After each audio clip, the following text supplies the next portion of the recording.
The CEO woke with her cheek pressed against a single father's shoulder, a stranger's jacket beneath her face, and half the cabin watching. Then she realized the encrypted military drive around her neck was gone.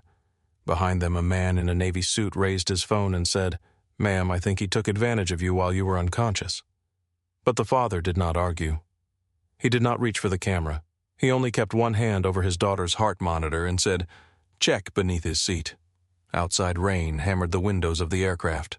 Inside, one exhausted woman, one former Army medic, and one critically ill child were seconds away from exposing a conspiracy that could cost wounded soldiers their lives.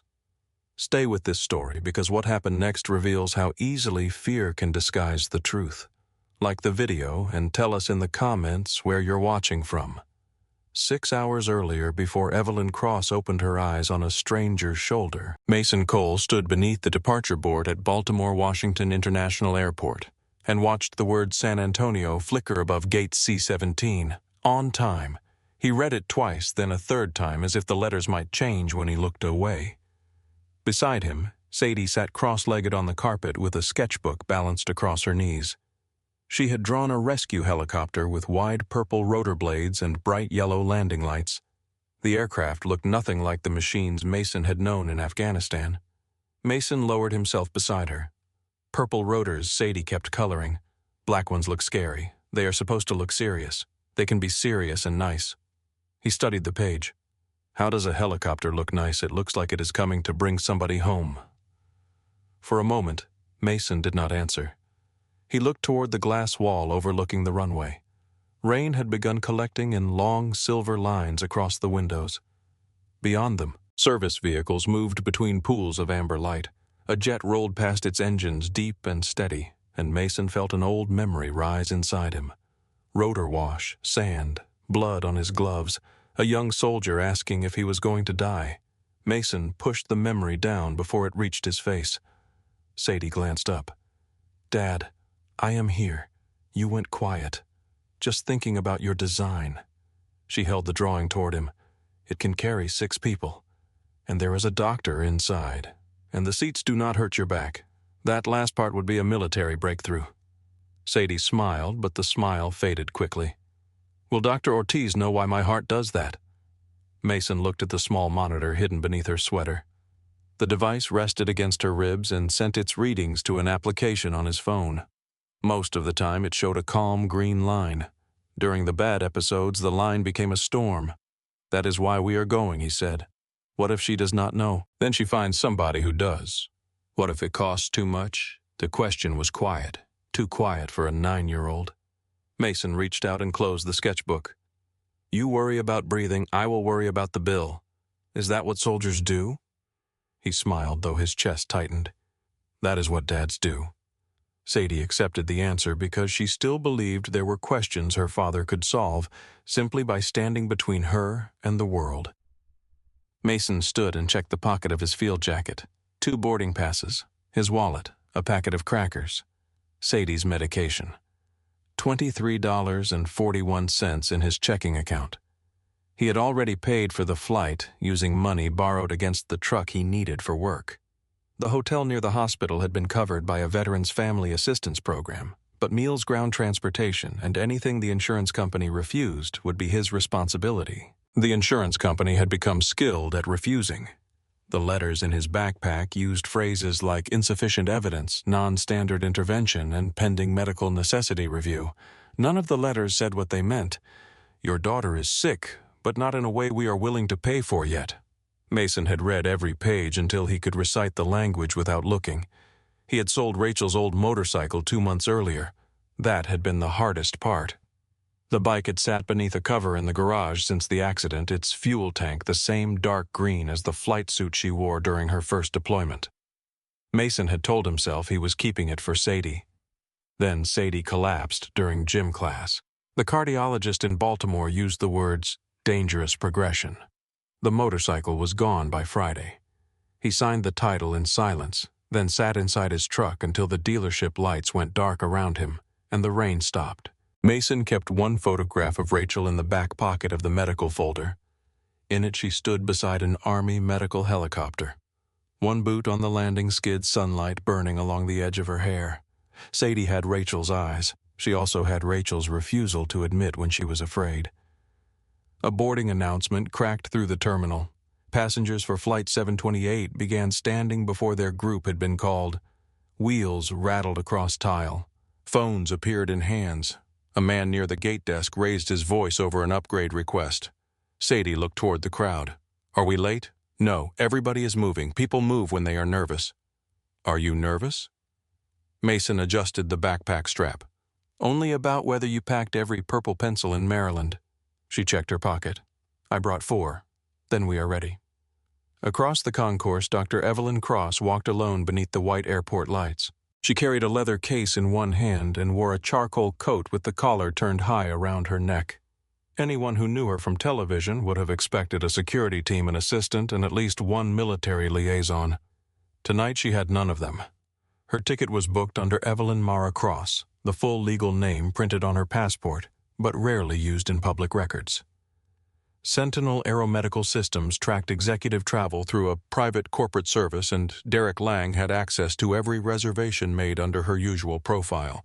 She had purchased this seat with a personal card from an account he did not know existed. Even that precaution no longer felt sufficient. Her phone vibrated inside her coat. Derek. She let it ring. The screen went dark, then lit again. She stopped near a closed coffee kiosk and read the message.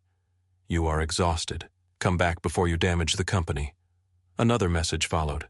"We can discuss the test results privately." Evelyn stared at the words until her reflection appeared in the glass behind them. For 72 hours she had slept in fragments. 20 minutes on an office sofa, 10 minutes in the back of a company car. Every time she closed her eyes, she saw the simulation room, a digital map glowing across the wall, red casualty icons moving over a desert grid, a flight surgeon asking why the lifeline system had redirected 2 critical patients away from the nearest trauma team, an engineer at the end of the table refusing to meet Evelyn's eyes. 3 hours earlier, she had entered Sentinel's executive conference room with a printed copy of the unaltered validation report. Derek was already there.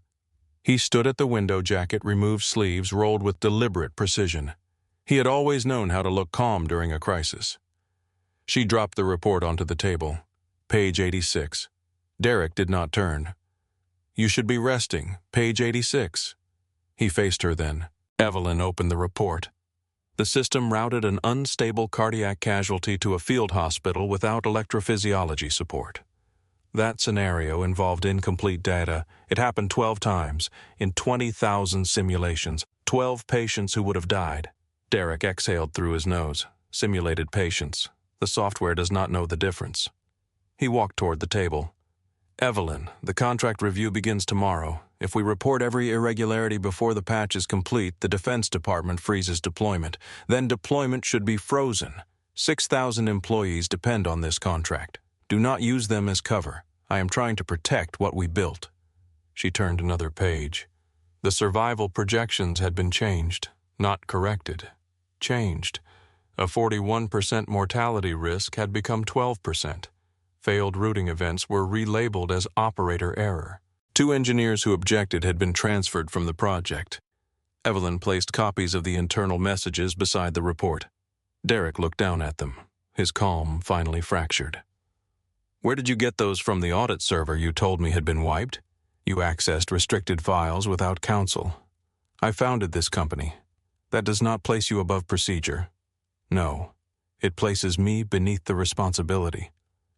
He moved closer. Now she watched him calculate how much of her remained useful. He lowered his voice. "You are too tired to understand the scale of what you are doing." Evelyn removed the engagement ring from her finger. The pale mark beneath it looked almost surgical. "I understand the scale. You walk into that hearing with raw data and no legal strategy, the board will remove you before lunch.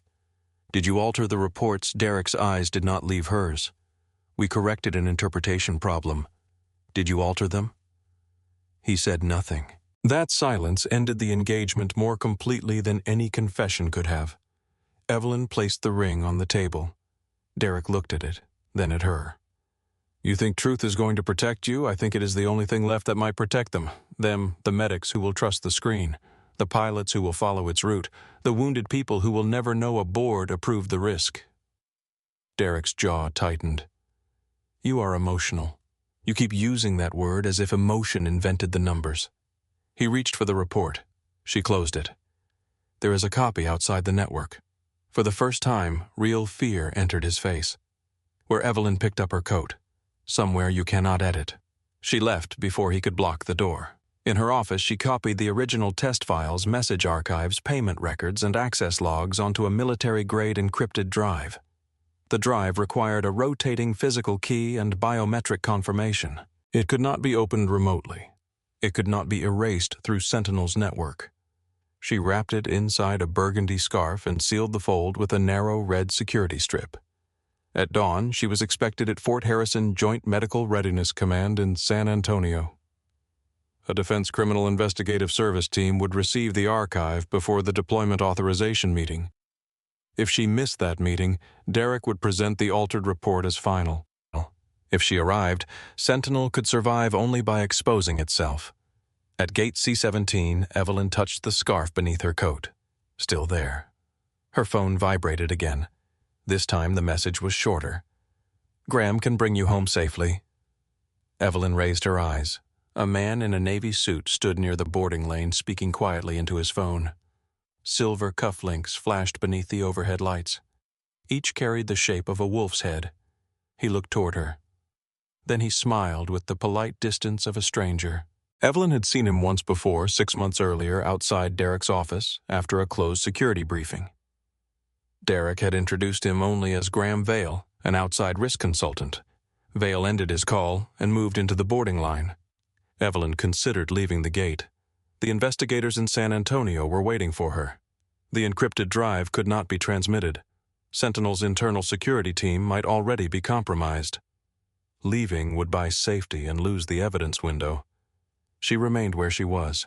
Near the carpeted seating area, Sadie's purple pencil rolled from beneath her sketchbook and crossed the tile. It stopped against Evelyn's shoe. Sadie hurried after it. Sorry, ma'am. Evelyn bent and picked it up. The movement made the room tilt for half a second. She steadied herself before the child noticed. Sadie accepted the pencil. Thank you. You are welcome. She held up the drawing. This is a rescue helicopter. Evelyn studied the purple rotors and bright lights. It is not standard military coloring. My dad said that too. Mason approached with the backpack over one shoulder. I said it would be difficult to hide. Sadie frowned.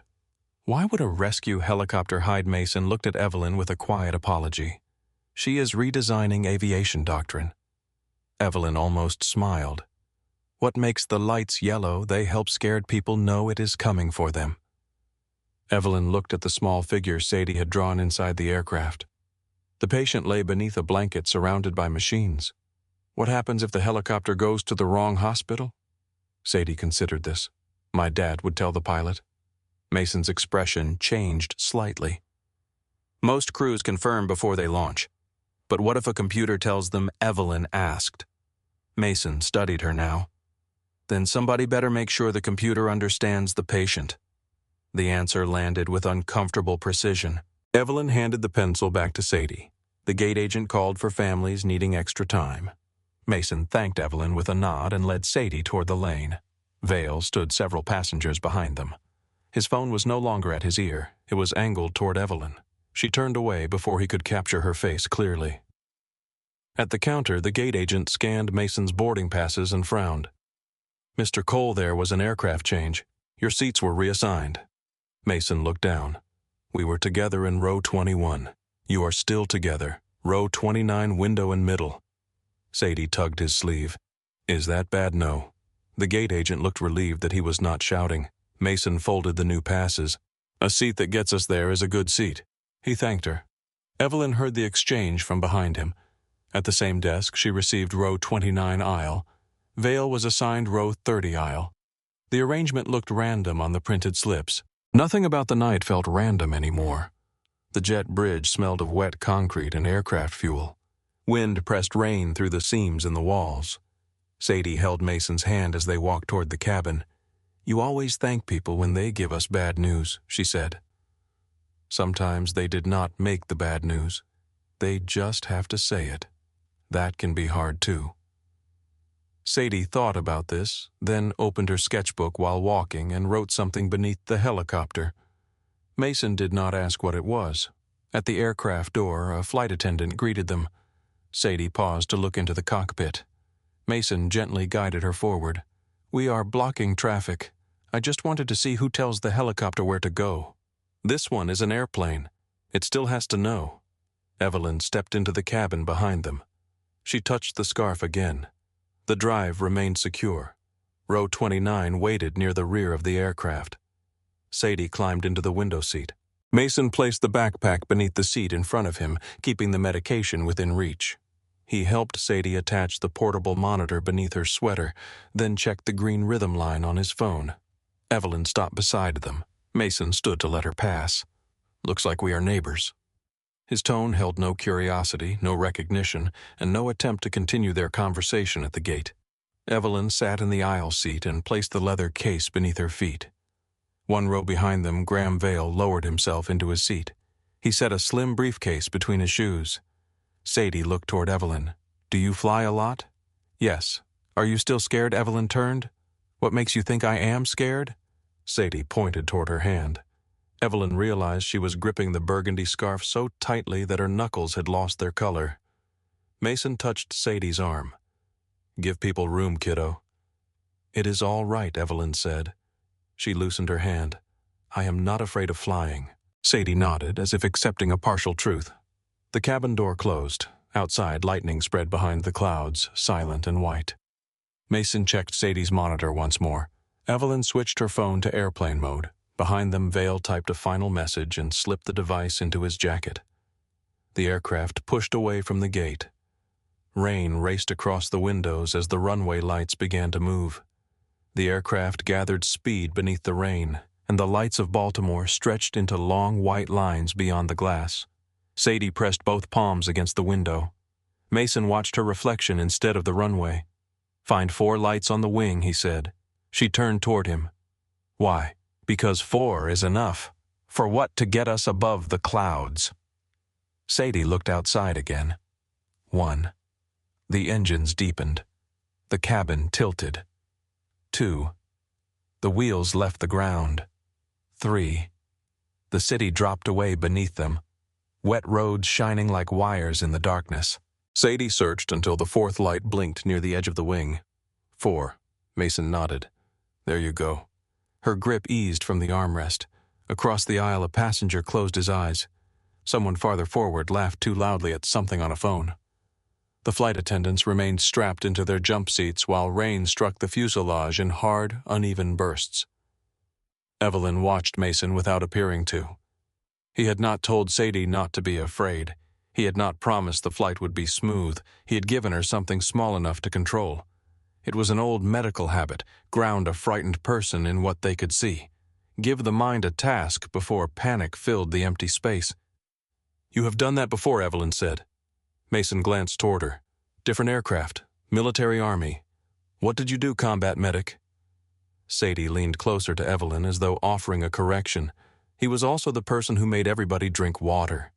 Mason looked at her. "Hydration saves lives. You said that about socks too. Dry socks also save lives." Evelyn recognized the faded aeromedical evacuation patch sewn inside his jacket. Sentinel had once supplied monitors to that unit. Back then, the survival data had felt like proof of progress. Now every number seemed to contain a face she had never imagined. "How long were you in?" she asked. 11 years. "Why did you leave?" Mason looked at Sadie. She had returned to the window. "My wife died." The answer was clean and without decoration. Evelyn lowered her voice. "I am sorry. So am I." Sadie looked back. "My mom was a flight nurse." Mason rested one hand lightly on her knee. "She was. She flew in helicopters at night. She did. She was not scared of anything." Mason's eyes stayed on his daughter. She was scared of plenty. Sadie frowned. She never looked scared. That was one of her tricks. What did she do? She kept moving until fear had to follow her. Sadie considered this with the seriousness she gave to most things involving her mother. Evelyn turned toward the aisle. The words had reached too close to something private. For 3 days she had been moving so quickly that fear had not found a place to stand beside her. Now the cabin lights were low, the doors were locked, and there was nowhere left to go. The aircraft climbed through the storm. Clouds swallowed the wing. A sharp pocket of turbulence lifted the cabin, then dropped it. Sadie grabbed Mason's sleeve. He placed his hand over hers. Still counting. She looked toward the window. I cannot see the lights. They are still there. How do you know? Because we saw them before the clouds. Sadie breathed out. Evelyn looked at him again. That works on adults too, Mason said. I did not ask. No. His voice held no challenge. That irritated her more than a challenge would have. She pulled the burgundy wrap closer around her neck and felt the firm edge of the encrypted drive beneath the fabric. Still there. Still sealed. Still the only version of the truth Derek had not touched. A flight attendant moved down the aisle with a rattling cart. Sadie asked for apple juice. Mason took water and Evelyn ordered black coffee. She wrapped both hands around the paper cup, but did not drink. Mason noticed. He noticed her trembling fingers, her glances toward the man behind them, and the change in her breathing whenever her dark phone screen caught the light. He did not ask. Frightened people rarely needed more questions. Sadie opened her sketchbook on the tray table. The purple helicopter now hovered above a square building with a red roof. What is that? Mason asked. The hospital. Looks small. It is far away. Fair point. Evelyn looked at the drawing. The helicopter was connected to the hospital by a line of yellow dots. What are those? Sadie tapped the page with her pencil. The route.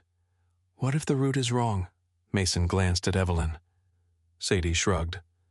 The pilot changes it. What if a computer says not to? My dad says computers are tools. Mason gave her a warning look. What else have I said that tools do not get to be in charge of people? Evelyn looked down at her coffee. Derek had argued that human judgment introduced inconsistency as though a machine could never be confidently wrong. The plane shifted again. The coffee surface trembled. Behind them, Graham Vale adjusted his briefcase between his feet and watched Evelyn through the narrow gap between the seats. He had changed his posture twice since takeoff. Once when she touched the scarf. Once when Mason mentioned the army. His phone remained dark on his lap, but the camera lens faced forward. Mason saw the reflection in the window. He did not turn. Sadie began drawing small windows across the hospital. Her pencil paused. She pressed one hand against the center of her chest. Mason's attention changed instantly. What do you feel? Sadie did not answer at first. Her face had lost some color. Fast. How fast? Like running. Mason pulled his phone from his pocket. The monitor application showed the rhythm climbing. 138. 152. Evelyn leaned closer. Is she in pain? Mason did not look away from the screen. Not yet. He moved the tray table up and shifted toward Sadie. Look at me, kiddo. She tried. Her eyes flicked toward the monitor, not the number. Me. Her breathing had become shallow. Mason placed 2 fingers against her wrist. Slow inhale. She drew in air, longer out. The aircraft bumped through another pocket of rough air. Sadie's pulse rose. 170. Mason opened the backpack and removed a small medical pouch. Evelyn watched the order of his movements. Phone, pulse, breathing. Medication within reach. He did not waste motion. He did not speak faster simply because the number was rising. Should we call the flight attendant? Evelyn asked. If it stays above 180. Sadie heard him. What happens at 180? Nothing you need to worry about. You only say that when there is something to worry about. Mason lowered the phone so she could not see it. Then, help me bring it down. How? Cold bottle. He pressed the unopened water bottle against the side of her face. Sadie flinched. That is freezing. Good. Tell me 5 things you see. She looked around. The window. 4 more. Your jacket, her scarf, the cup, the light.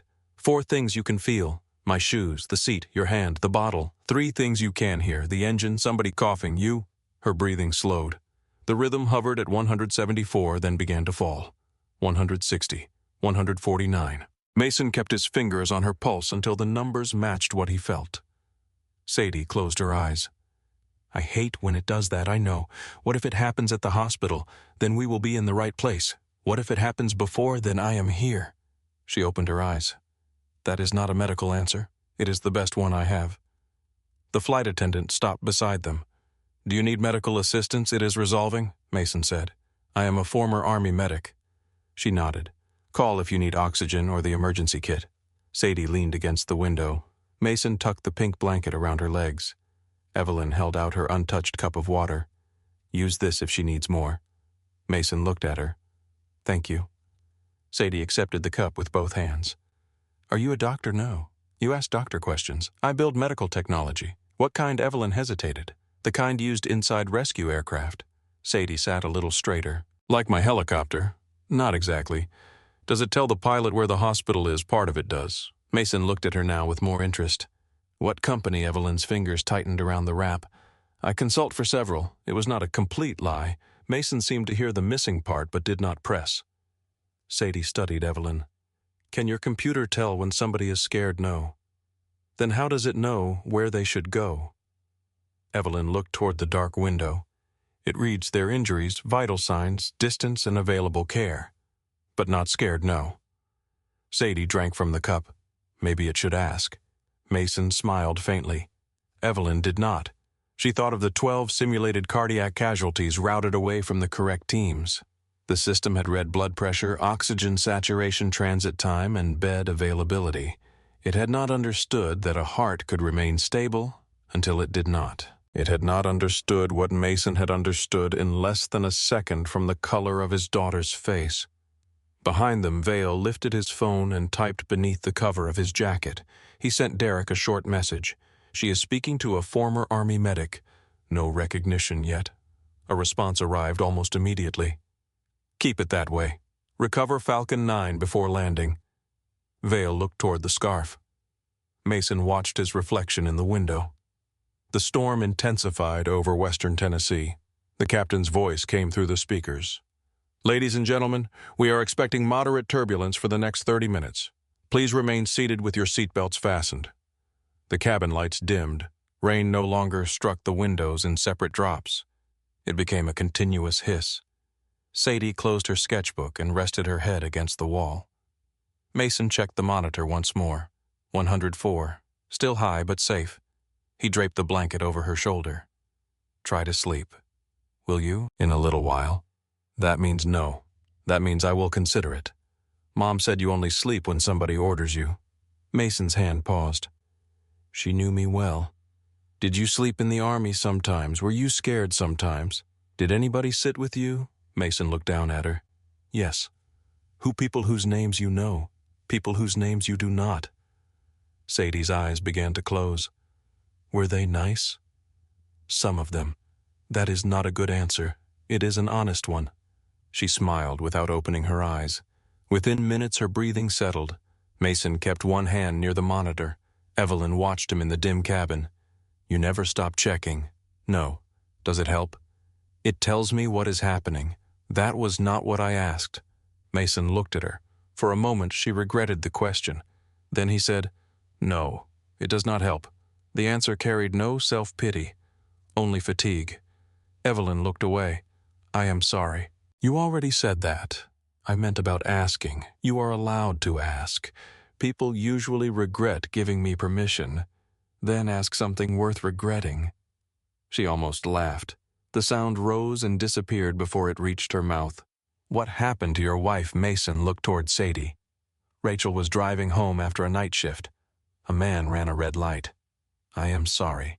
She spent her career surviving dangerous places. A mile from home did it. Sadie was 5. He nodded. For months she kept drawing helicopters landing in our yard. Then one day she stopped asking when her mother was coming home. His voice remained steady, but Evelyn recognized the stillness beneath it. Pain controlled so tightly that it had become almost invisible. The plane dropped hard. Overhead bins rattled, coffee spilled across Evelyn's tray, and a child cried several rows forward. Mason caught the cup before it fell. Evelyn closed her eyes. The conference room returned, Derek's hand resting on the altered report, his voice telling her the board would remove her, his face when she mentioned the offline copy. The plane shuddered again. Her pulse hammered against the scarf. Mason set the cup aside, both feet on the floor. "I am fine. Then prove it." She opened her eyes. "What?" "Both feet down." I do not take orders from strangers. Good. Consider it a suggestion from somebody who has seen panic before. I am not panicking. You are breathing 28 times a minute. She stared at him. He kept his voice low. Name 3 things you can see. This is absurd. 3 things. The aircraft rolled slightly. Evelyn gripped the armrest. Exit sign. 2 more. The window. 1 more. She looked toward Sadie's tray table. Purple pencil. 2 things you can hear. The engines. 1 more. Rain. 1 thing you know. Evelyn swallowed. Another vibration moved through the floor. 1 thing you know, Mason repeated. She looked into his face. He was not smiling. He was not trying to control her.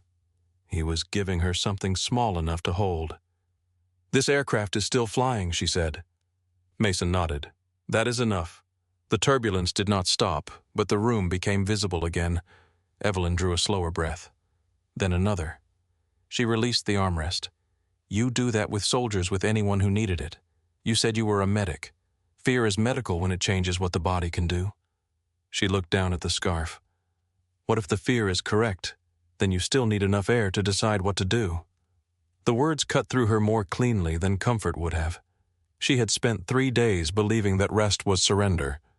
Mason had turned breathing into an operational requirement. The plane leveled gradually. The captain announced smoother air ahead and the cabin loosened with relief. Evelyn leaned back. Her muscles felt heavier now that they were no longer locked. Mason unfolded his field jacket and placed it over his lap.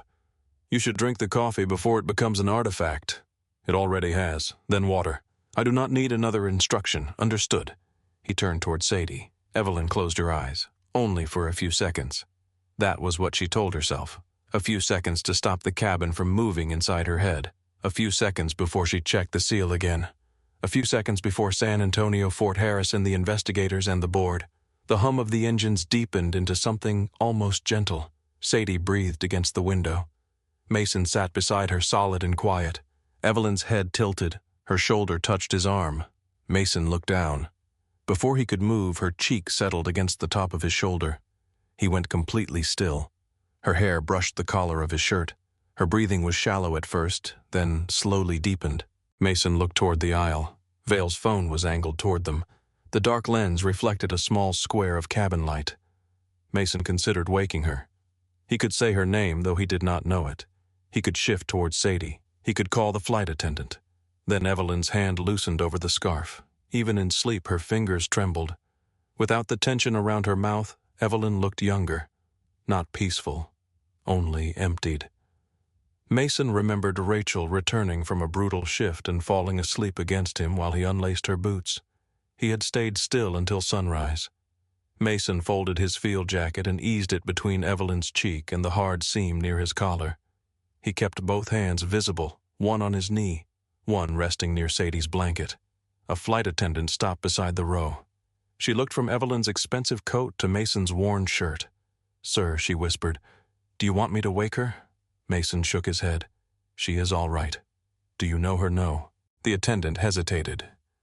"Are you sure?" Mason looked at Evelyn's exhausted face.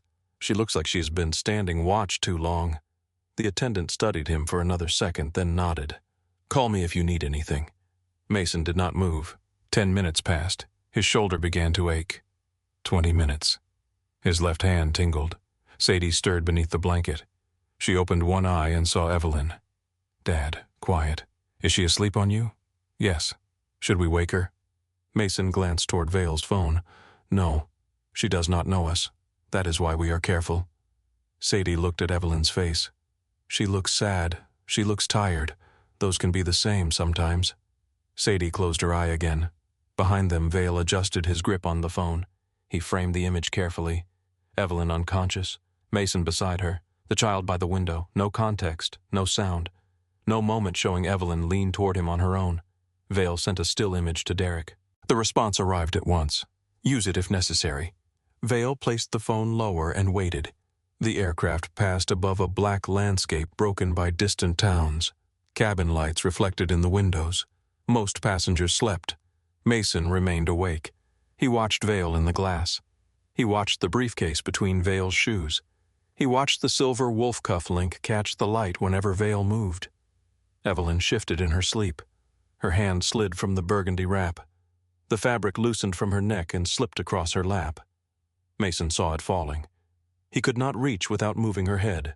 The wrap landed near his boot. Something hard struck the floor inside the folds. Vale saw it too.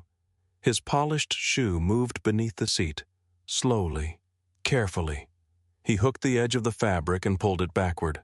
The burgundy wrap disappeared beneath row 30. Mason raised his eyes to the window. Vale's reflection stared back. For 1 second, neither man moved.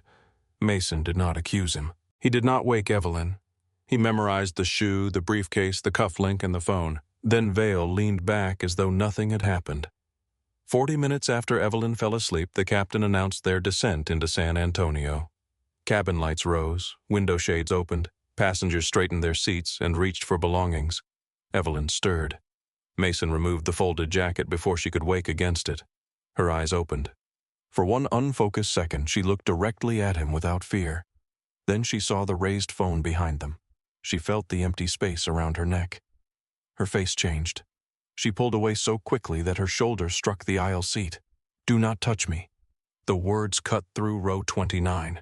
Mason raised both hands at once. His right palm remained open above his knee. His left hand moved away from Sadie's blanket and stopped where Evelyn could see it. "I am not touching you." Evelyn pressed herself against the aisle seat. Her cheek was warm where it had rested against his shoulder, but the place around her neck felt cold. The burgundy wrap was gone. Her fingers searched her coat, her lap, and the narrow space beside the seat. Nothing. Her pulse rose faster than the descending aircraft. Behind them, Graham Vale lifted his phone. "I recorded part of it," he said. His voice was calm, but loud enough to reach the passengers standing in nearby rows. Evelyn turned toward him. "What did you record?" Vale angled the screen toward her without giving it up. "You were unconscious against this man. He did not wake you. He allowed the situation to continue for nearly an hour." Sadie pulled the pink blanket to her chest. Mason remained still. Evelyn looked from Vale's phone to Mason's face. "You let me sleep on you, yes.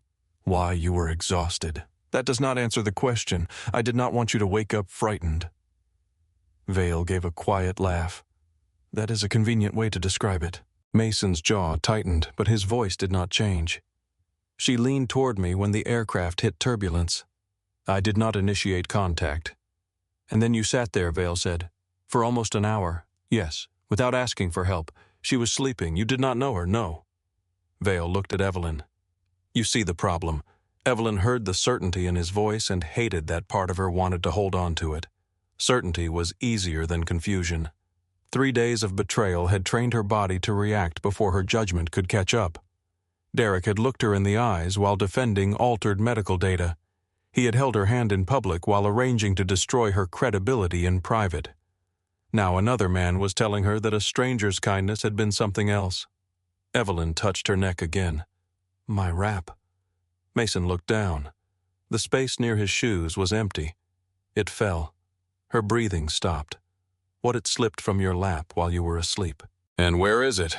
Mason looked toward the seat behind him. Vale moved his briefcase closer to his shoes. Mason noticed. So did Sadie. The aircraft rolled gently as it continued its descent. Overhead, bins rattled. A flight attendant walked through the aisle, asking passengers to remain seated until the sign turned off. Mason bent forward slowly. Vale stepped into the aisle. "Do not reach under my seat." Mason paused. "You moved it." Vale's expression stayed polished. "I have no idea what you are talking about. You pulled it back with your shoe." Several passengers turned fully toward them now. A woman across the aisle lowered the book she had been pretending to read. The flight attendant stopped beside row 29. "Is there a problem?" Vale answered before anyone else. "This woman woke after being unconscious against him. Her personal property is missing." Mason looked at Evelyn. "The wrap is beneath his seat." "You cannot know that," Vale said. "I watched you move it." Vale raised the phone slightly. "And I watched you sit beside an unconscious woman without calling for assistance." Mason's eyes stayed on him. "Those are not the same thing." Evelyn looked at the flight attendant. "I need my wrap." The attendant glanced toward the glowing seatbelt sign. "We are still moving. Everyone needs to remain seated." There is something important inside it. Vale's attention sharpened. Mason saw the change. Not surprise. Recognition. The landing gear lowered with a heavy mechanical sound beneath the floor. The cabin tilted. Sadie reached for Mason's sleeve. "Dad, it is okay. You saw him do it." Mason looked at her. "Stay seated." "But you did." Vale's face turned toward the child. "Sweetheart, your father may be confused about what he saw." Sadie stared at him. "My dad does not get confused when people move things." Mason placed one hand gently over hers. "Sadie." She looked at him, frightened and angry. He shook his head once. The wheels touched the runway hard enough to throw everyone forward against their restraints. Tires roared beneath them. Rain swept across the windows as the aircraft slowed. Evelyn held the edge of her seat. Her mind had separated into two urgent problems. The man beside her might have violated a boundary while she was unconscious. The encrypted archive capable of exposing a military medical conspiracy was missing. She did not know which danger to address first. The plane turned toward the gate. Vale lowered his phone but did not put it away. "You should let airport security handle this," he said. "Do not allow him to hand you anything." Mason looked at him. "You are very interested in what she lost. I am interested in protecting a vulnerable passenger. You were interested before she woke." Vale's eyes hardened for half a second. Then the polite concern returned. "You should be careful with accusations." Mason leaned back in his seat. "I usually am." The seatbelt sign went dark. Passengers stood at once. Bodies filled the aisle. Compartments opened. Bags shifted overhead. The flight attendant called for everyone to remain patient, but the cabin had already become a wall of coach shoulders and raised phones. Vale rose and positioned himself beside row 29, blocking the aisle. Mason stayed seated until Evelyn leaned forward. Then he bent slowly and reached beneath the seat behind him. Vale moved his foot. Mason caught the edge of the burgundy fabric before it disappeared beneath the briefcase. He pulled it forward. The black drive remained inside the fold. The red security seal was unbroken. Mason held the wrap in both hands. "I believe this belongs to you." Evelyn reached for it, then stopped when Vale raised his voice. "Do not take that from him." The nearby conversations faded. Evelyn looked at Vale. "Why he has been handling your property." Mason did not release the wrap carelessly. He kept it open across both palms. "I found it beneath his seat." Vale smiled without warmth. After announcing exactly where it would be, Sadie leaned around Mason. "You put it there." Vale turned toward her. "No, I did not. You used your shoe," Sadie Mason said quietly. Her eyes filled. "You always tell me to say what I saw." "I know." Then I saw it. The flight attendant stepped closer. "Sir, did you move this passenger's property?" Vale gestured toward Mason. "You are taking the word of a child and a man accused of inappropriate conduct." "No one has accused him formally," the attendant said. "I am documenting a concern. You are filming passengers without context," Mason replied. Vale lifted his chin. "You seemed comfortable being observed until she woke." Mason looked toward the people gathered in the aisle. Some watched with suspicion, some with embarrassment. Some held their phones low, not wanting to admit they were recording. He had seen crowds like this before. Not inside aircraft, but outside emergency rooms and military checkpoints. People saw fragments. Fear connected them. Confidence made the story feel complete. Evelyn looked down at the wrap in Mason's hands. The seal was intact. He could have taken the drive. He could have opened the fabric while she slept. He could have hidden it. Instead, he was holding it as if the object mattered only because it belonged to someone else. She took it from him. Her fingers closed around the hard rectangular shape. For the first time since waking, she drew a complete breath. Vale watched the drive disappear beneath the fabric. His eyes remained there 1 second too long. Evelyn saw it. So did Mason. The aircraft door opened at the front of the cabin. Passengers began moving forward in slow waves. Vale stepped into the aisle. "Security should meet us at the gate." Mason stood carefully and lifted the backpack from beneath the seat. "We have a medical appointment." "That does not remove the need for questions," No Mason said. "It just gives your performance a cost." Vale's mouth tightened. Evelyn stood between them, clutching the wrap against her chest. Mason helped Sadie put on her jacket. He did not look at Evelyn again. That hurt her in a way she had not expected. He was not demanding an apology or trying to convince her of his character. He was preparing his daughter to leave, as though the opinion of a powerful stranger mattered less than getting Sadie safely to the hospital. The line moved. They stepped into the jet bridge. Cold air pushed through the seams. The passage smelled of rain coffee and wet fabric. Suitcases thudded over metal joints beneath the carpet. Mason walked with one hand around Sadie's fingers. Evelyn followed several steps behind. Vale remained close enough to watch both of them. Sadie looked up at her father. "Are we going to miss the shuttle?" Mason checked the time. "We still have 31 minutes. Dr. Ortiz said we have to check in early. I remember. What if those people stop us?" He looked down at her. "Then we answer their questions. But you did not do anything, I know. Does that matter?" Mason did not answer immediately. "It has to." The words carried back to Evelyn. She tightened her grip around the wrap. Inside the terminal, bright lights flattened every face. Families reunited near the gate. Travelers checked screens and pulled coats from bags. An airport employee pushed an empty wheelchair past a coffee stand. Mason guided Sadie toward the signs for ground transportation. Vale raised his voice. "Security." Two airport officers standing near the concourse entrance looked toward him. Vale pointed at Mason. "That man needs to be questioned." Several passengers from the flight slowed behind them. Mason stopped. Sadie's hand tightened around his. Evelyn turned toward Vale. "What are you doing? What should have been done on the aircraft?" One of the officers approached. "Sir, what happened?" Vale moved forward before Mason could answer. The woman was unconscious. This man allowed physical contact to continue and later handled property containing restricted material. Evelyn's eyes narrowed. "I did not say the material was restricted." Vale did not look at her. He removed it from beneath a seat. "After you moved it there," Mason said. The first officer raised one hand. "Everyone needs to speak one at a time." The second officer looked at Mason. "Sir, please step to the side." Mason nodded. "Of course." He moved slowly toward the wall. Sadie stayed beside him. The officer pointed toward the backpack. "Place the bag on the floor." Mason lowered it carefully. "Do you have identification?" "Yes, sir." He reached toward his back pocket, then stopped. "Wallet right side. Go ahead." Mason removed the wallet with 2 fingers and handed over his license. The small caution in his movement struck Evelyn harder than resistance would have. Mason understood exactly how quickly a harmless gesture could become something else when watched by frightened people. Vale moved closer to the officers. "I recorded the incident." The first officer held out his hand. "Let me see the video." Vale did not surrender the phone. "I will provide it formally. Then stop recording now." Vale lowered the device but kept it in his hand. Sadie looked toward the moving walkway. Beyond it, a sign pointed toward baggage claim and ground transportation. 27 minutes remained before the hospital shuttle departed. She pressed one hand against her chest. Mason noticed.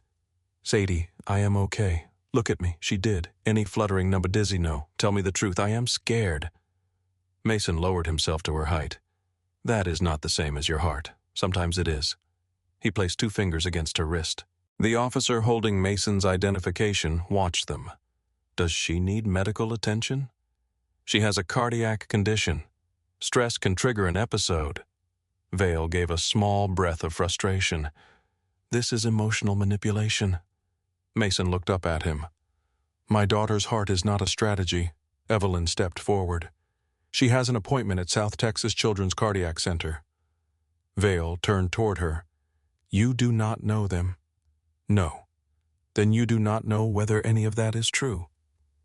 Sadie pulled the medical folder from the backpack. Papers spilled across the floor. Appointment confirmation, insurance letters, medication instructions. A photograph of Rachel beside an Army medical helicopter slid across the tile and stopped near Evelyn's shoe. Evelyn bent and picked it up. The woman in the photograph wore a flight suit and stood in front of an evacuation aircraft with one hand raised against the sun. Mason took the picture from Evelyn gently. "My wife." She served. "Army flight nurse." Evelyn looked at Sadie. The child's face had gone pale again. Mason replaced the photograph inside the folder. The first officer turned to Evelyn. "Ma'am, do you want to file a complaint against this man?" The terminal seemed to become quieter around the question. Evelyn looked at Mason.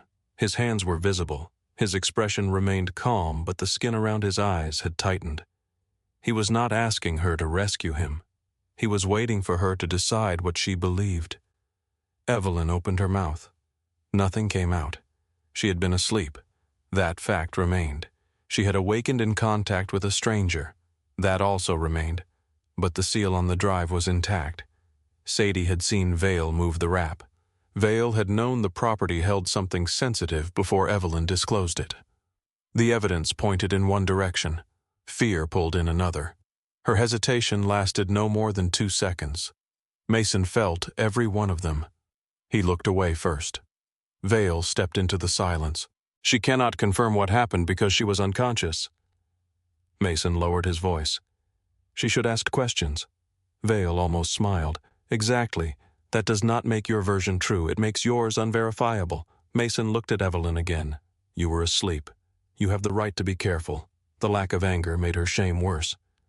Vale gestured toward the wrap. The Falcon 9 archive needs to be transferred to qualified security. Evelyn became completely still. The words seemed to change the temperature of the concourse. Mason looked at her. Sadie looked between the adults. The officers did not understand the significance, but they heard the shift in Evelyn's breathing. Vale recognized his mistake.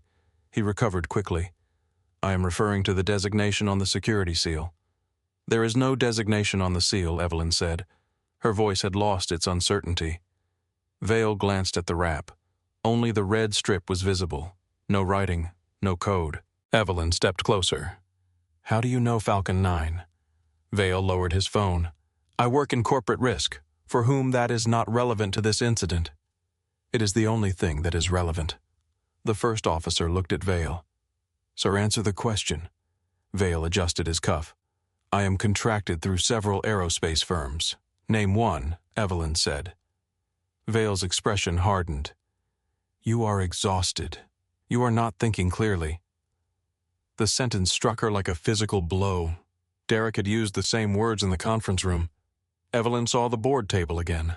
The altered files, the engagement ring beneath the white lights. Graham can bring you home safely. She looked at Vale's silver cufflinks. The wolf emblem. The same one she had seen outside Derek's office. You work for Derek Lang. Vale said nothing. Mason watched Evelyn's face. He saw fear changing into recognition. The first officer reached toward Vale's phone. Sir, I need you to hand me the device. Vale stepped back. This is proprietary corporate material. You called us, the officer said. Now you will cooperate. A vibration sounded beneath Sadie's sweater. Mason turned before anyone else understood the noise. Sadie pressed both hands against her chest. Her eyes widened. Dad. Mason moved toward her. What do you feel, fast? How fast I cannot count it. He pulled out his phone. The monitor application opened. 164, 179, 193. The numbers climbed too quickly. Mason guided Sadie toward the floor before her knees could give way. Call medical response. The second officer reached for his radio. Medical emergency concourse B near gate 11. Pediatric cardiac patient. Passengers stepped back. Mason lowered Sadie onto her side, then shifted her carefully onto her back. Sadie, look at me. She tried to focus. Her breathing came in short bursts. It hurts. Where my chest? Mason pressed 2 fingers against her wrist. The pulse was too fast to count accurately. He opened the backpack and pulled out the medical pouch. Evelyn dropped to the floor beside them. What is her rate? Mason turned the phone toward her. 207. The number rose again. 212. Evelyn recognized the waveform. The pattern was narrow, fast, and unnaturally regular. Supraventricular tachycardia, she said. Mason looked at her sharply. You know the rhythm, I know the monitor. Then tell me if it changes. Sadie reached for his sleeve. I cannot breathe. You are breathing. It does not feel like it. I know. Keep your eyes on me. Mason opened a medication case but did not remove the syringe. Her emergency plan required medical authorization before administration unless she lost consciousness. He looked toward the officers. How far is the response team? 2 minutes. Make it 1. The officer repeated the call with greater urgency. Evelyn held the monitor where Mason could see it while keeping his hands on Sadie. 215. Sadie's lips had begun to lose color. Mason's voice remained controlled. Sadie, I need you to bear down like you are trying to push something heavy. She shook her head. I cannot. Yes, you can. It hurts. I know. Tears moved into Mason's eyes, but his hands did not shake. Look at me. You have done this before. Sadie tried. The rhythm did not change. Vale watched from several feet away. Everyone else looked at the child. His eyes moved to Evelyn's burgundy wrap lying beside her knee. The encrypted drive remained inside. He slipped his phone into his coat. Then his right hand disappeared beneath the front of his jacket. Mason saw the movement. Not directly. In the polished metal of the coffee stand behind Vale, a reflection, a hand, a step toward Evelyn. Mason kept one palm beneath Sadie's head. Officer. The first officer turned. Watch his right hand. Vale stopped. The officer stepped between him and Evelyn. Show me your hands. Vale's jaw tightened. This is absurd. Hands where I can see them. Vale slowly raised both hands, empty, but his right coat pocket hung open. Evelyn looked at him from the floor. You followed me from Baltimore. You need to focus on the child. You knew my flight. Vale's eyes shifted toward the wrap. You knew my seat. He said nothing. You knew the archive code. Mason looked at Evelyn. What is on that drive? She did not look away from Vale. Evidence of what a medical system that could send wounded soldiers to the wrong hospitals. Mason's face changed. The aircraft patch inside his jacket seemed suddenly heavier. What system? Lifeline. He knew the name. Every military medical conference had discussed it. An automated routing network designed to reduce evacuation delays. A system advertised as capable of reading battlefield injuries faster than any human team. Mason looked at Sadie's monitor, a machine interpreting a human heart. What failed? Cardiac routing? Neurological routing? The reports were altered. Mason looked toward Vale. And he wants the proof. Yes. Vale's voice sharpened. You have no idea what happens if she delivers that drive. Contracts freeze. Medical units lose equipment. Thousands lose their jobs. Mason kept one hand on Sadie's shoulder. How many patients die if she does not? Vale did not answer. The medical responders appeared at the far end of the concourse running with a stretcher and emergency case. Sadie's rhythm climbed to 220. Her eyes fluttered.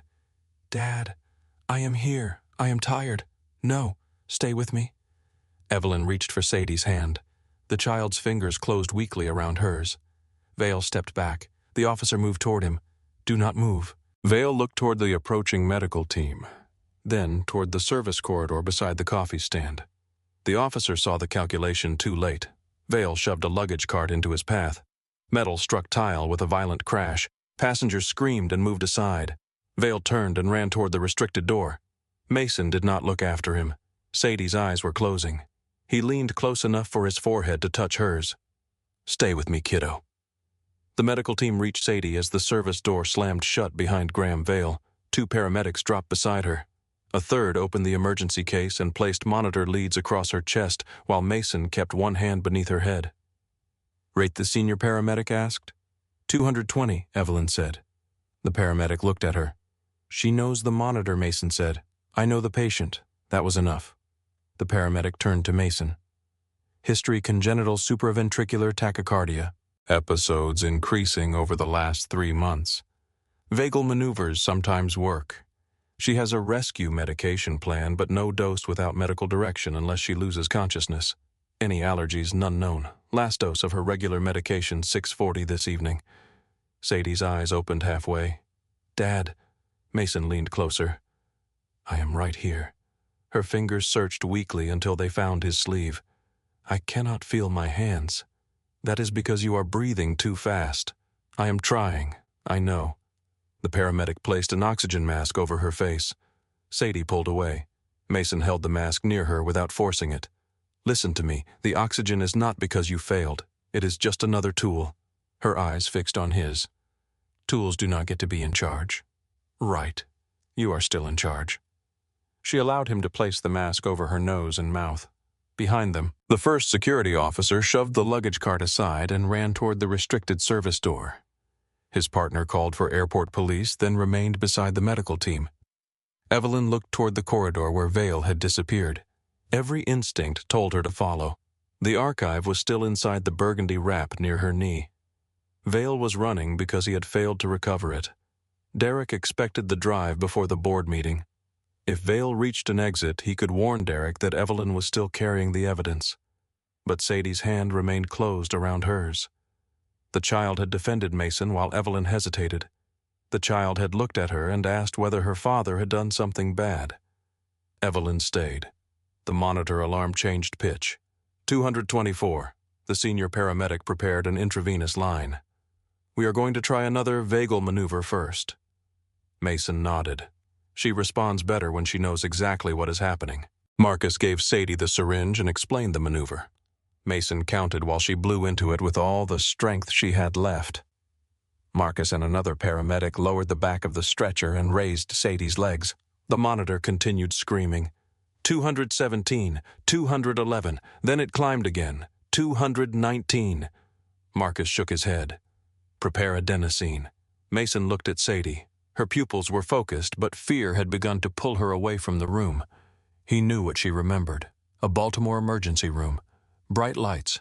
A nurse holding her arm still while medication rushed through the line. The terrible pressure in her chest that lasted only seconds but felt endless to a child. Sadie saw the medication and began to pull away.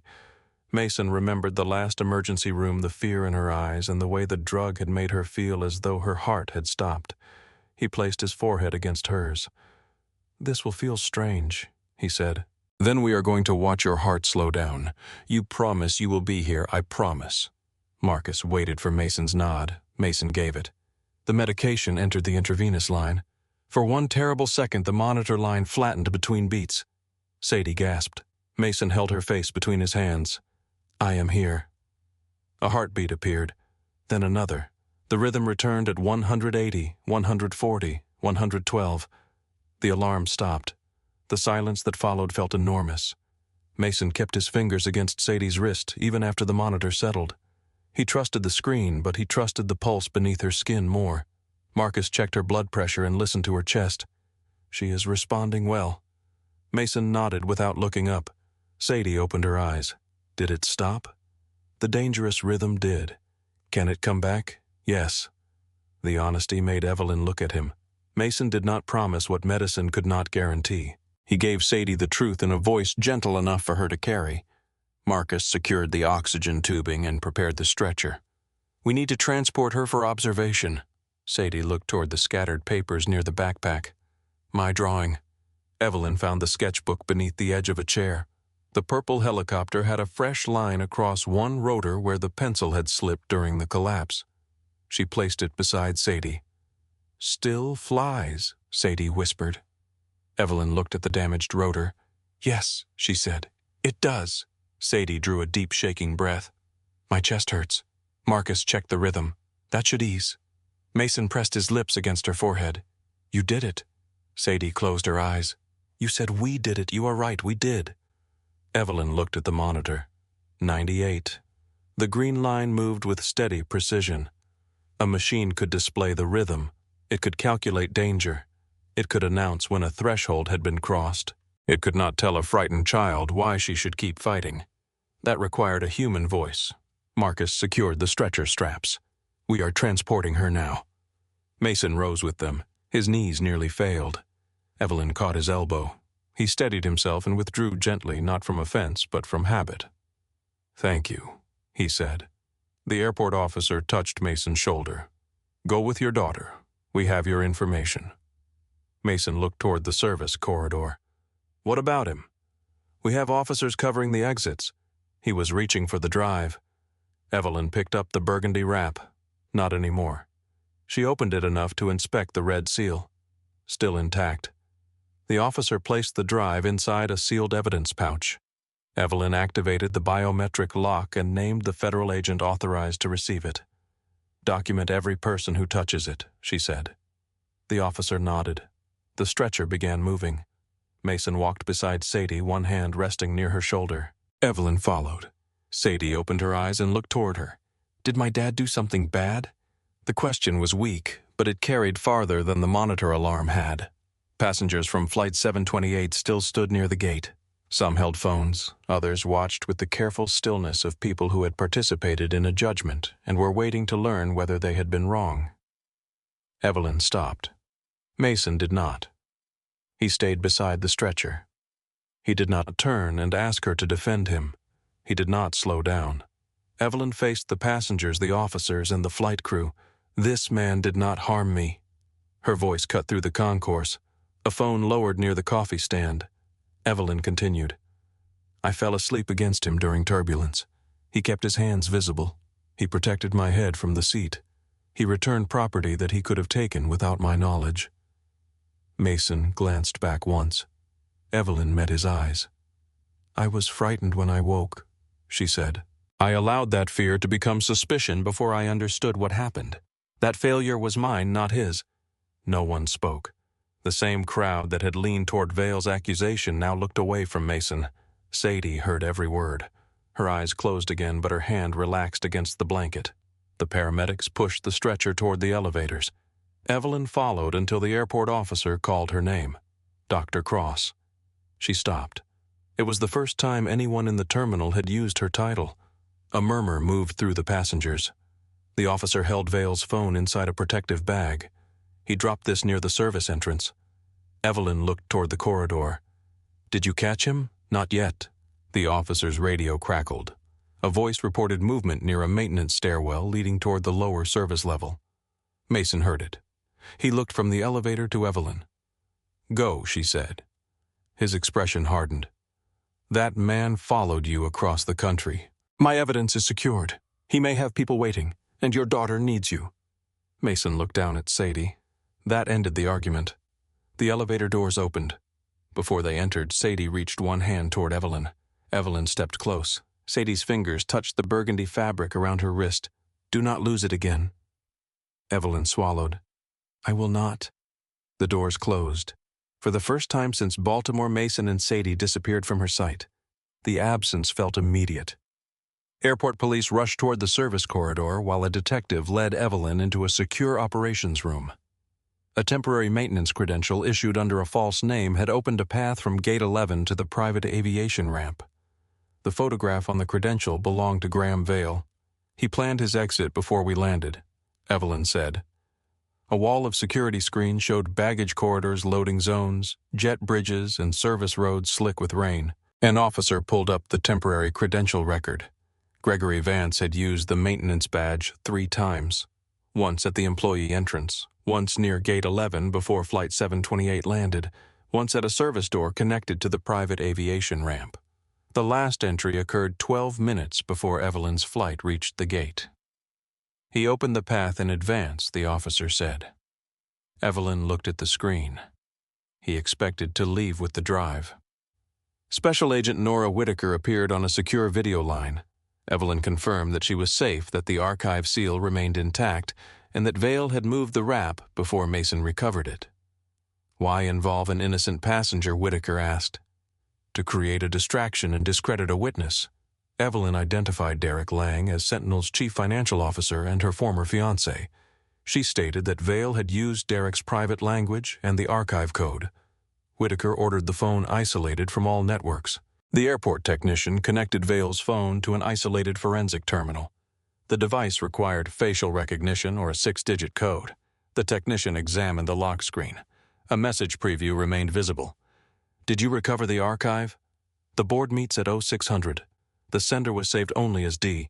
Evelyn knew the number. "Photograph the screen before anything changes." The technician did. Another message arrived. "Graham, answer me." Then another. "Do not let her reach Fort Harrison." The sender's full number appeared. Agent Whitaker read it from the video feed. "We will obtain subscriber confirmation. You do not need to," Evelyn said. "It is Derek's private line. We will still obtain it." The precision reassured her. Facts first, assumption second. The opposite of what she had done to Mason.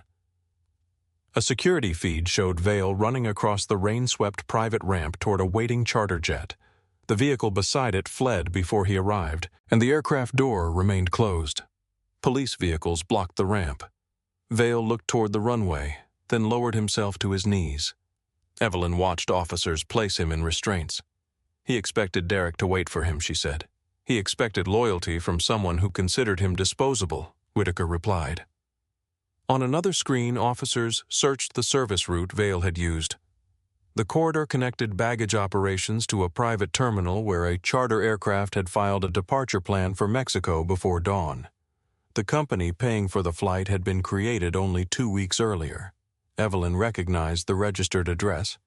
It belonged to a law office Derek used for confidential acquisitions. The detective enlarged the record. You believe he intended to leave the country? I believe he intended to leave jurisdiction with the archive. Would Mr. Lang have joined him? Number Derek would never stand beside the person carrying the risk. That realization felt colder than the rain on the screen. Vale had believed he was escaping toward protection. In reality, the waiting aircraft had become another locked door. Derek had arranged an exit that could be abandoned the moment police appeared. The detective studied Evelyn. You know him well. I thought I did. The answer sounded smaller than she intended. The forensic technician began reviewing the phone through a secured local extraction. The first recovered file was Vale's video from the aircraft. The footage appeared on a large monitor. It showed Evelyn leaning against Mason during turbulence. It showed his jacket protecting her face and both hands remaining visible. The audio captured his refusal to wake her because she looked as though she had been standing watch too long. Then the wrap slipped from her lap. Vale's own camera captured his shoe, pulling it beneath the rear seat. In the window reflection, Mason watched the movement without disturbing Evelyn. The video continued through her frightened awakening. Each time Mason spoke, Vale lowered the camera or shifted the angle. He was constructing the story, Evelyn said. The technician opened the message thread linked to the flight. Vale had photographed Mason and Sadie at the gate before boarding. Beneath the image, Derek had written that an exhausted father in worn clothes would make a useful source of confusion. Evelyn felt anger rise with a clarity that exhaustion had denied her. Mason had not been selected because of anything he had done. He had been selected because Derek and Vale believed strangers would find him easy to distrust. Another draft contained a headline accusing Evelyn of suffering a public breakdown beside an unknown man. The article was prepared before the aircraft landed. Vale had not simply recorded an event. He had arrived with the ending already written. The detective paused on the image of Mason kneeling beside Sadie at the gate. They knew the child was ill. They knew enough to use her father. Agent Whitaker spoke from the secure screen. Intent is becoming easier to establish. Evelyn looked at the photograph again. So is cruelty. The forensic extraction revealed Evelyn's flight details, her seat assignment draft messages for reporters, and a document designed to portray her exhaustion as mental instability. Instructions ordered Vale to recover Falcon 9, create a public concern if necessary, and transfer the archive to a private aircraft. The initials at the bottom were DL. Older messages showed that Vale had followed engineers who challenged the altered mortality data. One employee had even been photographed outside his child's school. There was no private explanation left for Derek's actions. There was only intention. The detective turned toward her. Dr. Cross, are you ready to make a formal statement? Evelyn looked at the video still frozen on Mason's face. He had protected her when he knew nothing about her. She had doubted him when the evidence was already in front of her. Yes, she said. But first I need to know where Sadie Cole is being taken. The officer contacted medical dispatch. South Texas Children's Cardiac Center, emergency department intake. Her father is with her. Evelyn called South Texas Children's Cardiac Center. A cancellation had opened an evaluation with Dr. Ortiz at 8 the next morning. She asked the coordinator to hold it for Sadie only if the medical team considered it appropriate and confirmed that no other patient would be displaced. She also contacted a military family lodging program with published eligibility rules. Mason and Sadie qualified through both Mason's service and Rachel's. Only then did she begin her formal statement. For 54 minutes, Evelyn described the altered reports, Derek's threats, Vale's surveillance, the flight, and the accusation. She did not minimize her own hesitation. Why did Mr. Cole become the focus? The detective asked. Because I woke frightened, and Mr. Vale gave that fear a target. Mason had not acted aggressively, asked for anything, known her identity, or understood the contents of the drive. Why did he return it, the detective asked. Because it was mine. Agent Whitaker confirmed that federal investigators would take custody of Vale, the phone, and the archive. A military escort would bring Evelyn to Fort Harrison before the 6 o'clock hearing. She should have felt relief. Instead, she saw Sadie's face beneath the oxygen mask. She saw Mason standing beside the stretcher while his knees threatened to fail. Before calling Mason, Evelyn listened to the final minutes of Vale's recording once more. Her own voice sounded sharp when she woke. Mason's answer remained quiet. The camera shook whenever Vale stepped closer, as though he needed movement to make danger appear where none existed. Then Sadie's voice entered the recording. You moved it with your shoe. There was fear in the child's words, but no hesitation. Evelyn remembered Sadie standing between Mason and the officers defending him while her own heart was already under strain. The hospital number appeared on Evelyn's screen. For a moment she could not press it. Boardrooms had taught her how to negotiate loss, redirect blame, and speak without revealing uncertainty. None of those skills helped her apologize to a man who had nothing to gain from forgiving her. She pressed the call button. When Mason answered, the hospital monitor behind him made a slow, regular sound. For the first time that night, the rhythm did not frighten her. Her phone rang, an unknown San Antonio number. She answered. Mason Cole. His voice was low and rough. Mr. Cole, someone from the hospital said you called. I did. They moved Sadie's evaluation to 8 in the morning. There was a cancellation. No other patient was displaced. Silence. Evelyn waited. I cannot pay for private arrangements, Mason said. It is not private. A military family program will contact you. You qualify whether I exist or not. Another silence. You thought that through. I should have thought more carefully earlier. Mason exhaled. Sadie is stable. Evelyn closed her eyes. Thank you for telling me. She asked whether you still had the scarf. The archive is in federal custody. That is not what she asked. Evelyn looked at the burgundy fabric folded beside the evidence pouch. Yes, I still have it. Then tell her yourself when you can. Evelyn gripped the phone. Mr. Cole, I owe you an apology. You already made a statement. That was for the crowd. And this is for you. Yes. Mason did not rescue her from the discomfort. She continued. I judged you before I understood what happened. I let another man's certainty outweigh your conduct. You protected me while I was unconscious, and I treated you as a threat. You were frightened?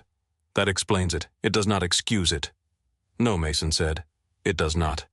The words hurt, and she was grateful for them. Then his voice softened. Fear makes people reach for the wrong conclusion. What matters is what they do after. Evelyn looked through the operations room window.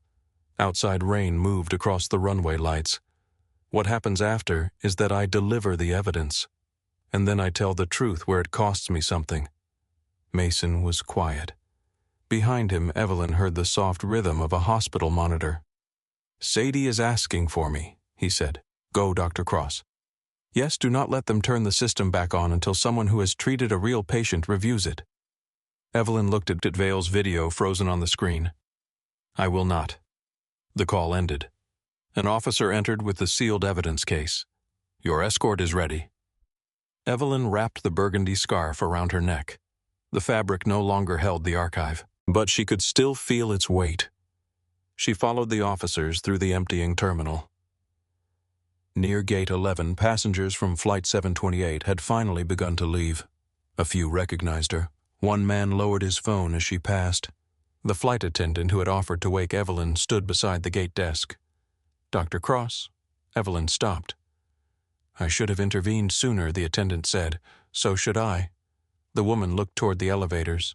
Is the little girl all right? She is stable. The attendant nodded relief moving across her face. Evelyn continued toward the secure exit. On the other side of the airport, Graham Vale sat in restraints beneath fluorescent lights, while federal agents documented the missing cufflink, the false credential, and the messages on his phone. At the hospital, Mason sat beside Sadie as her heart settled into a steady rhythm. At Fort Harrison, a group of officers and medical reviewers gathered around a table, waiting for the evidence Derek had tried to erase. Dawn pressed a thin gray line against the horizon. Evelyn entered the armored vehicle and looked down at the message still glowing on her phone. Do not let her reach Fort Harrison. She deleted nothing. The doors closed. The vehicle moved into the rain. The armored vehicle moved through the rain while San Antonio slept beneath a low ceiling of clouds. Evelyn sat in the rear seat with the burgundy scarf wrapped around her neck and the empty evidence case secured beside her. Across from her, a federal agent reviewed the chain of custody on a tablet. Every transfer had a time, a signature, and a witness. Nothing would be left to interpretation. Outside the window, wet streets gave way to concrete barriers, floodlights, and the guarded entrance of Fort Harrison Joint Medical Readiness Command. The vehicle slowed at the first checkpoint. A soldier stepped beneath the overhang and checked the identification of everyone inside. Another inspected the underside of the vehicle with a mirror. Rain drummed against the roof while Evelyn watched the clock on the dashboard. 5:23 in the morning, 37 minutes before the deployment authorization hearing, 37 minutes before Derek presented altered data as truth. The gate opened. They crossed the installation in silence. Fort Harrison was awake in the particular way military medical facilities were always awake. Ambulances moved between buildings. Lights burned in upper windows. Personnel in uniforms carried coffee and sealed folders through the rain. Somewhere beyond the medical command center, an aircraft engine started with a low mechanical growl. Evelyn remembered Sadie's drawing: bright rotors, yellow lights, a machine coming to bring somebody home. The vehicle stopped before a windowless operations building. Special Agent Nora Whitaker waited beneath the entrance canopy. She wore a dark suit beneath a weatherproof coat and held a badge in one hand. Dr. Cross. Evelyn stepped into the rain. Agent Whitaker, your archive arrived 4 minutes ago. The seal was verified in the presence of military counsel. Has it been opened? Not yet. We wanted you in the room. They passed through 2 security doors and surrendered their phones before entering a secure analysis suite. Inside, 3 digital forensic specialists stood around a metal table. The evidence pouch rested at the center beneath white light.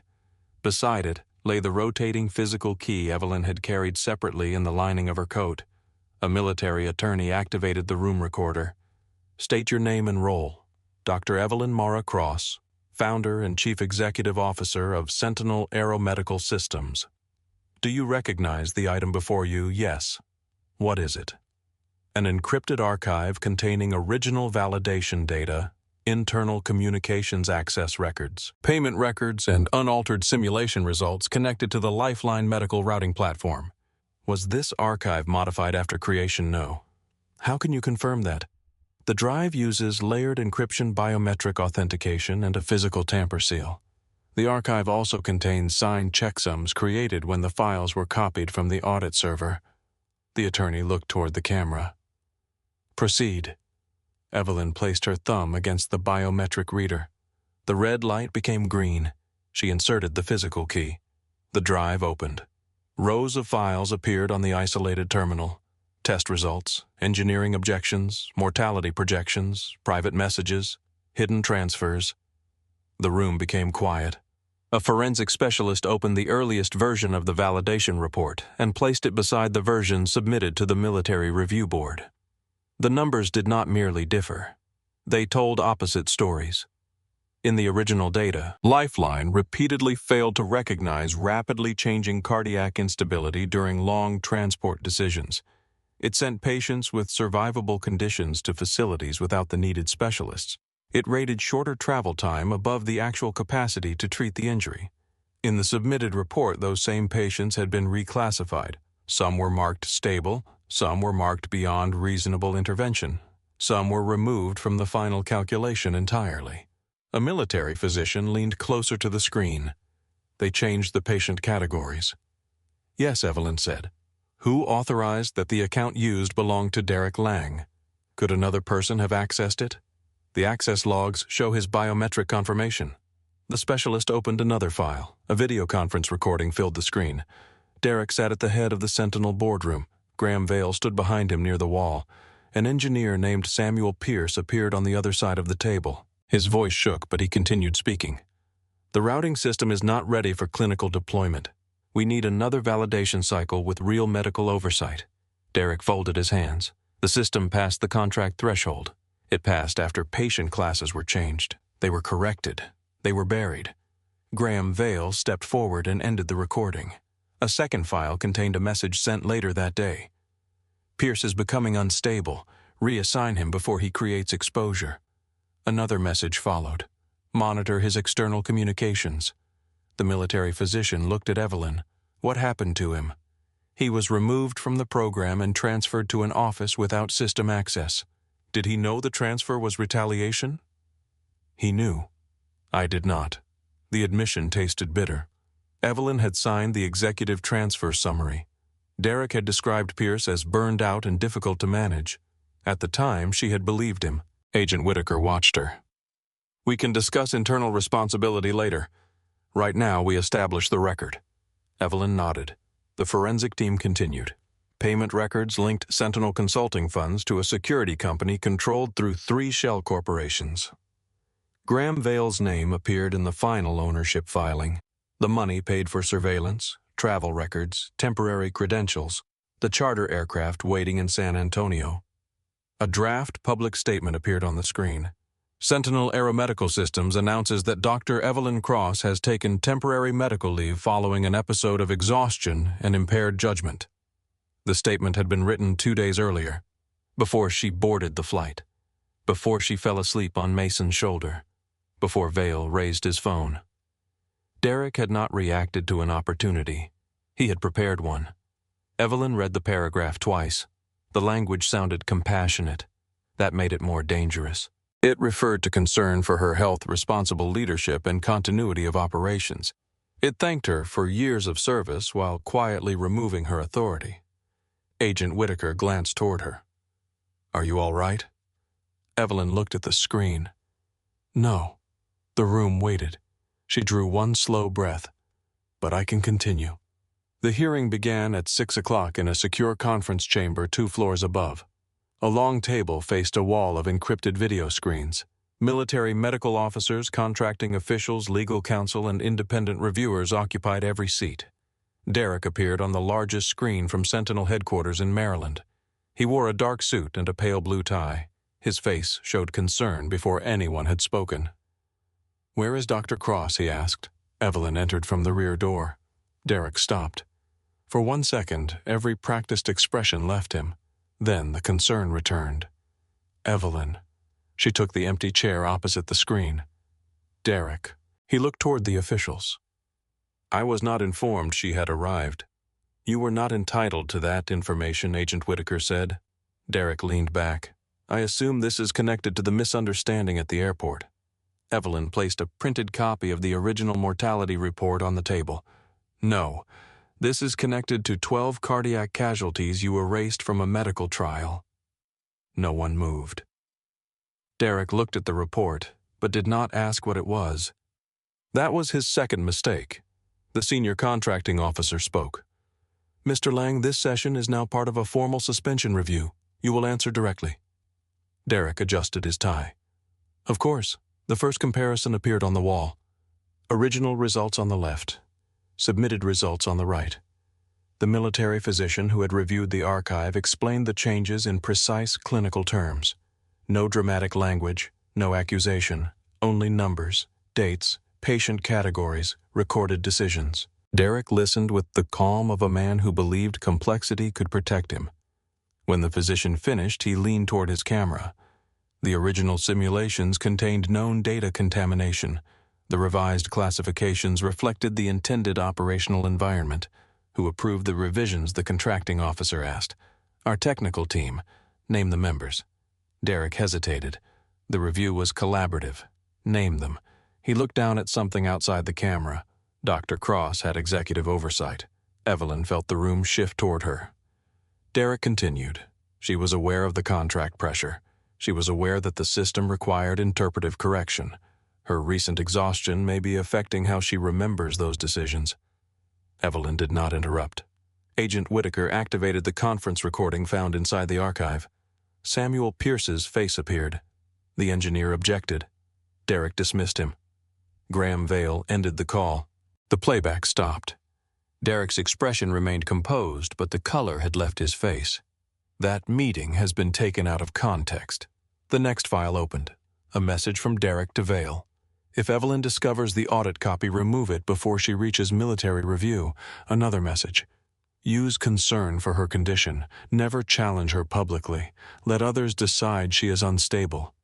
The room stayed silent. Derek looked at Evelyn. You stole internal communications. I preserved evidence. You copied restricted corporate material. You altered medical data to save the company. Evelyn's voice remained low. The words carried farther because she did not raise it. Derek's control fractured. You think there will be a company after this? There should not be one if this is what it requires. 6,000 jobs. Do not use them as human shields. You are prepared to destroy everything because a test model produced unfavorable cases. 12 unfavorable cases were 12 people who would have been sent to the wrong care. They were simulations. They were instructions for what the system would do to real bodies.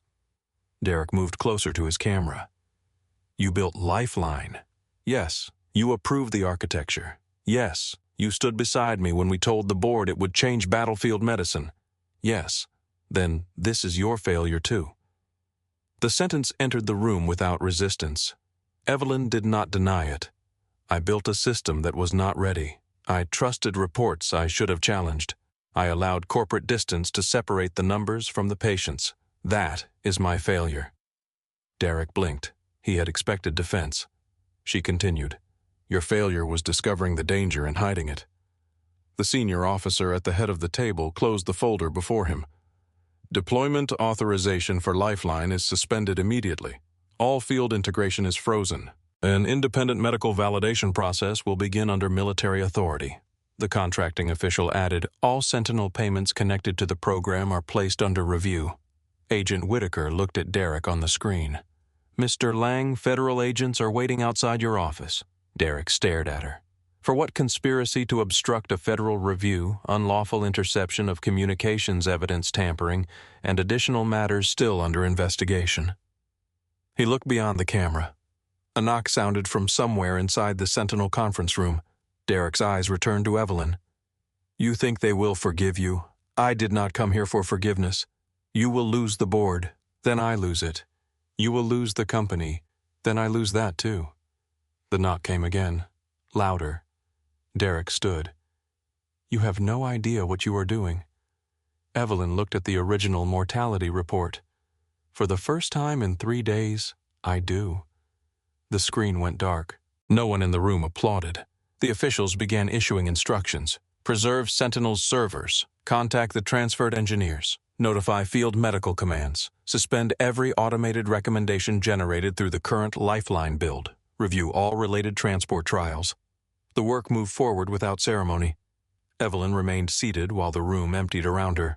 Agent Whitaker placed a hand on the back of the chair beside her. You should rest. Evelyn almost laughed. Everyone keeps telling me that. This time it is not a strategy. Evelyn looked toward the sealed windows. Dawn had begun turning the rain silver. My phone. Whitaker handed it back after security cleared the device. A message from South Texas Children's Cardiac Center waited on the screen. Sadie Cole admitted for emergency electrophysiology evaluation. Stable condition. Evelyn stood. I need a car. At the hospital, Mason sat beside Sadie beneath the blue light of a cardiac monitor. The emergency department had given way to a private observation room. Wires crossed Sadie's chest beneath the hospital gown. An intravenous line ran into her left hand. Her sketchbook rested on the blanket. She was awake, but barely. Mason sat forward with both elbows on his knees. He had been in the same position for nearly an hour. Every time Sadie moved, he looked up. A soft knock sounded at the door. Dr. Lena Ortiz entered with a tablet pressed against her side. She was shorter than Mason had imagined and wore running shoes beneath her white coat. Mason Cole. He stood. Yes, I am Lena Ortiz. He had spent 8 months trying to get his daughter into a room with this woman. Now that she was there, he could not find the questions he had rehearsed. Dr. Ortiz looked toward Sadie. May I sit beside you? Sadie nodded. The doctor pulled a chair close to the bed. I reviewed the rhythm from the airport. Was it bad? Sadie asked. It was fast enough that I am glad your father knew what to do. Mason looked at the monitor. What are we dealing with? Dr. Ortiz turned the tablet toward him. A diagram of the heart appeared. Sadie has an extra electrical pathway. Think of it as a road that should not be there. Most of the time, the signal travels normally. Sometimes it catches that extra road and begins circling very quickly. Sadie studied the image. Can you close the road? That is exactly what we hope to do. With surgery, with a procedure. We guide thin wires through a blood vessel to the heart, locate the extra pathway, and stop it from carrying the dangerous signal. Sadie looked at Mason. Will I be awake? No, Dr. Ortiz said. You will be asleep. Will my dad be there? He will be here when you go in, and here when you wake up. Mason looked at the doctor. How soon today? The word struck him with unexpected force. Today. The airport episode tells us the condition is becoming less predictable. Waiting months is not the safer option anymore. What are the risks? Dr. Ortiz answered without softening the facts. Bleeding, infection, damage to the normal electrical system. A small chance that Sadie might need a pacemaker. A chance that the abnormal pathway could return. Mason listened without moving. When the doctor finished, Sadie asked the question he could not. Could I die? Dr. Ortiz looked directly at her. Every procedure involving the heart has risk. Your risk is low and our team does this often. The greater concern is letting these episodes continue without treatment. Sadie absorbed the answer. Then she looked at Mason. What do you think? Mason had carried wounded soldiers through gunfire. He had made decisions with seconds remaining and blood running between his fingers.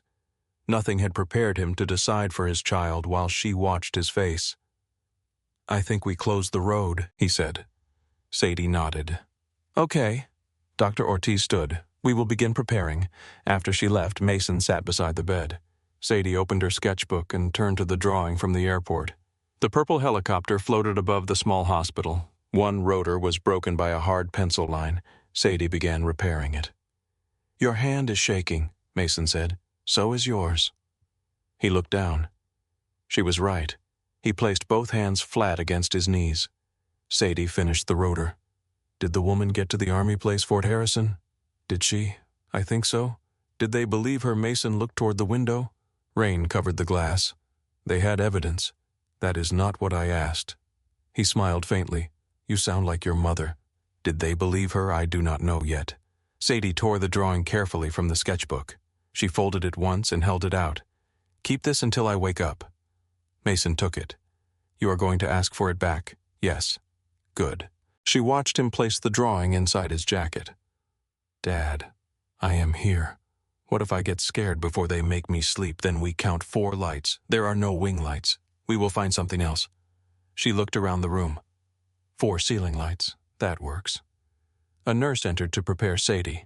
Mason answered questions. Name, birth date, medication, allergies, last meal, previous episodes.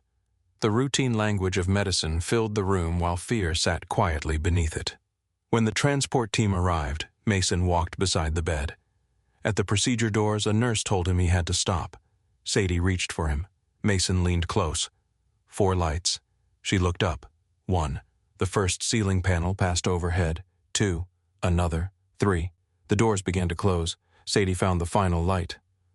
4. Mason stood alone in the corridor after she disappeared. He placed one hand inside his jacket and touched the folded drawing. Then he sat. At 8:47, Evelyn entered the cardiac floor. She had changed nothing since the flight. Her coat remained wrinkled. The burgundy scarf was damp from the rain. The skin beneath her eyes had darkened. Mason stood when he saw her. For a moment, neither spoke. Evelyn held out a paper cup, coffee. He accepted it. It might be terrible. It is a hospital. That is expected. They sat several feet apart. The procedure board showed Sadie's case as active. Evelyn looked at the closed doors. How long? 40 minutes so far. What did Dr. Ortiz say? She found the pathway on the recordings. They think they can correct it. Evelyn nodded. Mason looked at her coat. You made it. Yes, and the hearing lifeline is suspended. He waited. Derek was taken into federal custody. Vale is being transferred for questioning. The original engineering team has been contacted. Mason looked down at the coffee. People will lose jobs. Some may. That part is real, too. I know. What happens to the company, I do not know. She spoke without pretending otherwise. The board may remove me. Contracts may be canceled. We may spend years rebuilding trust and never fully recover. Mason turned the cup in his hands. Would you make the same decision again? Yes. Then you know enough for today. Evelyn looked toward him. You make uncertainty sound simple. It is not simple. No. It is just still there after you stop talking. The corridor settled around them. Nurses passed. A monitor sounded in another room.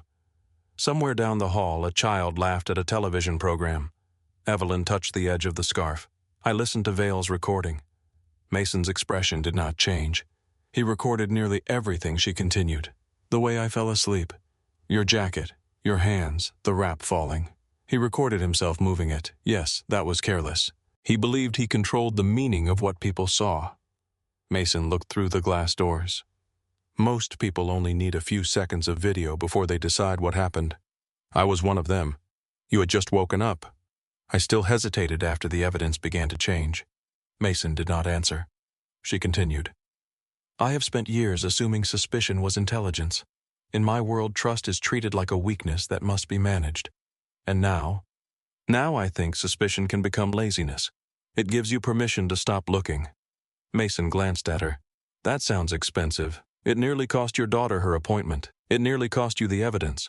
No, you protected the evidence. I picked up a scarf. You watched Vale when everyone else watched me. Old training. You stayed still when moving would have been easier. Mason rested his forearms on his knees. Rachel used to come home from night shifts and fall asleep wherever she sat. At the table, on the floor beside Sadie's bed, once against the front door before she got it fully closed. Evelyn listened. She hated being woken. Suddenly, he said, sometimes she came home carrying things she could not explain. Not classified things, just the faces of people she had treated. He looked at the procedure doors. So I learned to let her rest when she could. Evelyn understood then. The hour on the aircraft had not been a performance of goodness. It had been a habit formed by love and grief. A surgeon stepped through the doors. Mason rose so quickly that the coffee spilled across his hand. Dr. Ortiz removed her cap. The procedure was successful. Mason did not move. The doctor continued. We found the pathway and treated it. Sadie maintained a normal rhythm throughout the final testing. She is in recovery now. Mason closed his eyes. His shoulders dropped. Not dramatically. Only enough for Evelyn to see how much weight he had been holding. Can I see her? He asked. In a few minutes? Any complications? None. Mason nodded once, then again. The coffee cup shook in his hand. Evelyn looked away. She gave him the privacy he had given her in row 29. 10 minutes later, Sadie opened her eyes in recovery. Mason sat beside her. Evelyn remained near the door. Sadie blinked slowly. Did you keep it? Mason took the folded drawing from inside his jacket. Sadie smiled. Good. Her eyes moved toward Evelyn. You still have the scarf? I do. Did the army people see the computer? Yes. Was it wrong? Yes. Did they turn it off? They did. Sadie closed her eyes again. Good. Evelyn stepped closer to the bed. Thank you for telling the truth about what you saw. Sadie opened one eye. My dad says truth does not need to be loud. Mason looked at her. You added something to that at the airport. Sadie's mouth moved in a tired smile. Sometimes people are too loud for it. Evelyn nodded. You were louder when it mattered. Sadie looked at Mason. Was that brave? Mason brushed hair away from her forehead. You were scared. That is not an answer. Most brave people are. Sadie accepted that and drifted back to sleep. Evelyn stayed until Mason's breathing matched the steady rhythm on the monitor. 3 weeks later, Sentinel's board met inside the same conference room where Evelyn had ended her engagement. Derek's chair remained empty. No one had removed it. The space itself had become evidence.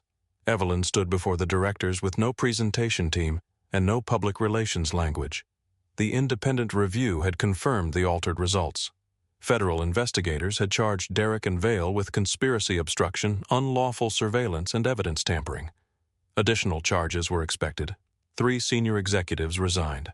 2 engineers returned to the Lifeline project under independent protection. Samuel Pierce sat at the far end of the table. The board chair looked at Evelyn. Your position is no longer secure, I understand. Some investors believe you created unnecessary exposure by involving federal authorities. The exposure existed before I reported it. They argue you should have handled it internally. Internally is where it was hidden. The chair folded his hands. If you remain chief executive officer, what happens to Lifeline? We rebuild it under medical authority, not engineering authority both, neither alone. What changes every automated route requires a visible clinical rationale. Medics retain final override authority. Failed scenarios remain in the record. Patient categories cannot be changed without independent review. One director leaned forward. That will slow deployment. Yes, it will increase cost, yes. It may reduce the contract value. Yes. The director frowned. You seem comfortable with that. I am not comfortable. I am certain.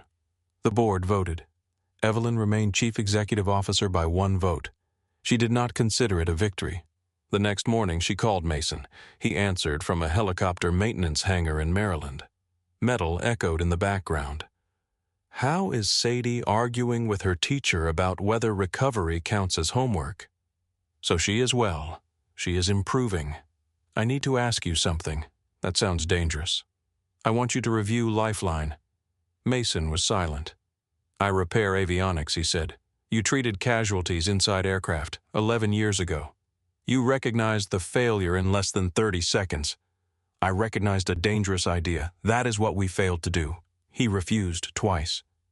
The third conversation took place in person at Sentinel's test center. Evelyn brought him into a simulation room where digital casualty icons moved across a desert map. Engineers explained the routing logic, probability thresholds, and transport priorities. Mason listened. Then he pointed to a casualty marked delayed transport. Why is this patient waiting? An engineer answered. Current vital signs are stable. What is the injury? Penetrating chest trauma. Distance to surgical care. 42 minutes. Then the patient is not stable. The patient is temporarily compensating. The room went quiet. Mason looked at Evelyn. That is the problem. Your system thinks a calm number means a calm body. She nodded. Can you help us correct it? He looked toward the map. My conditions. Name them. The medic can override anything. Yes. The system explains every recommendation in language a tired person can understand. Yes. No failed test disappears because someone calls it unrealistic. Yes. Families and long-term outcomes count when you measure success. One engineer shifted uncomfortably. That is difficult to quantify. Mason looked at him. So is grief. It still exists. Evelyn accepted every condition. Mason joined Sentinel as a paid field safety advisor. He did not move into an executive office. He worked beside medics, nurses, pilots, and software engineers. He challenged assumptions. He stopped meetings when people used the word acceptable without naming who had to accept the risk. Sadie visited the test center during school holidays. She redesigned the emergency icons because she said frightened people should not be represented by red triangles. 6 months after the flight, Sentinel joined military family organizations and pediatric hospitals to establish the Rachel Cole Aeromedical Access Program. The program provided transportation, lodging, medical escorts, and insurance navigation for families traveling to specialized care. Funding came from recovered executive bonuses, Sentinel penalties, and an independent trust controlled outside the company. Mason refused to let the program become a public relations campaign. No giant photographs of executives, he said. Evelyn looked at the proposed opening display. What about small photographs? No executives. What about advisors? No. Sadie raised her hand. What about helicopters? Mason smiled. Helicopters are allowed. The program opened inside a pediatric transport wing in San Antonio. Doctors, nurses, military families, and children filled the corridor. Some children carried oxygen. Some wore masks. Some looked healthy until they became tired. At the end of the hall, a large curtain covered the wall. Sadie stood beside it, wearing a purple dress. Her cheeks held more color than they had at the airport. Dr. Ortiz checked her pulse with exaggerated seriousness. Perfect. Sadie looked at Mason. She says that every time. Doctors enjoy repeating good data. Evelyn stood nearby in a simple gray suit. No cameras from Sentinel had been invited. The families came first. When the room settled, Sadie pulled the cord. The curtain fell. A mural covered the wall. It showed an aircraft cabin during a storm. Rain streaked the windows. A tired woman slept against a man's shoulder. The man sat perfectly still with one hand near a child's heart monitor. Behind them, a shadowed figure held a phone. Above the aircraft, a yellow and purple rescue helicopter flew toward sunrise. Beneath the image were 12 words in Sadie's careful handwriting. "Real protection is what you do before anyone is watching." The room remained quiet. Mason looked at the mural for a long time. "You made her taller than me," he said. Sadie considered the figures. "She was sitting up in my memory." Evelyn laughed softly. Then she looked at Mason. "You stayed still for almost an hour. My shoulder remembered for 3 days. You could have moved, yes. You could have woken me, yes. You could have ignored the scarf, yes. Why did you not?" Mason looked toward Sadie. She was showing a younger patient how she had painted the helicopter lights. "Because people should not have to earn basic care before we give it to them." A helicopter lifted from the hospital roof outside. Its lights moved across the windows. For a few seconds, the sound filled the corridor. Evelyn watched the aircraft turn toward the southern horizon. The system that nearly cost lives had been built from data ambition and confidence. The thing that stopped it began in row 29 with no contract, no strategy, and no witness anyone considered important. A tired woman had lost the strength to remain guarded. A stranger had protected what she dropped. A frightened child had spoken when adults preferred the easier story. The helicopter climbed through the rain. Beneath Sadie's mural, Evelyn and Mason stood side by side without speaking. This time the silence did not hide fear. It held everything they had survived long enough to understand.